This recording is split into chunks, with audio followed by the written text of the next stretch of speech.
So who's going to be the New York Knicks next head coach? Of course, Michael Malone's got to be leading the way. That commentary gig for the finals ain't by accident. Sometimes these things almost feel like they were formula. They almost feel like they were predicted. Did really? I mean, it feels like. It feels like. So he's an obvious choice.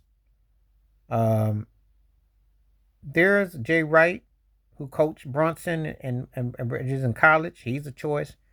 Keep your eye on an eyeball choice of Steve Nash. Yeah. You think that podcast with LeBron James ain't by without some kind of a tie-in? And if they figure that JJ Redick deserves a chance, and you notice Nash got the page boy hairdo too, don't be surprised.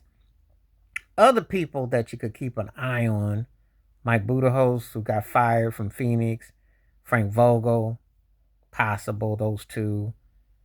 I doubt Mike Brown. Sam Cassell never gets no love. Kenny the Jet Smith, who should get some love. Those cats deserve a chance. Those two, Kenny the Jet and Sam Cassell, deserve a chance. Jeff Van Gundy being outside, I don't see him come back to New York. I couldn't see this. But the Knicks need somebody who knows how to kind of like compartmentalize and put them in place. Now, if they could able to make a big move to get someone like Giannis and make a move, then you might have somebody that you didn't see coming out of retirement in a Pat Riley type. I don't think I'm not Pat Riley, Phil Jackson. I was the same Pat Riley. Phil Jackson, if you had the right pieces in place, Phil. But Michael Malone seems like the obvious choice. I mean, what better revenge? And Jalen Brunson is considered one of the 10 best players. So what better revenge to get a team that runs and guns and to bring them? Now, the thing is that defense is lacking. That's not his strong suit, as you saw with Denver. So you'd have to get a coach that have to be even keel.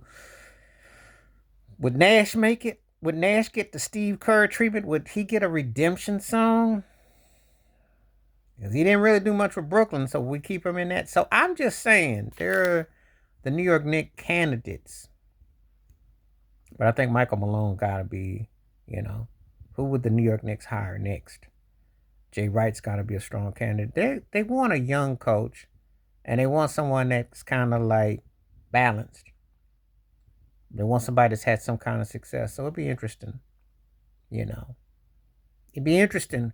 But I would say, like when they hired Mike Woodson, who I thought was a really good coach for them, Phil Jackson was dumb for letting him go. I sometimes I use dumb in the same sense for Phil, but that was a dumb move letting him go because Mike Woodson was a good fit. It's those kind of coaches like that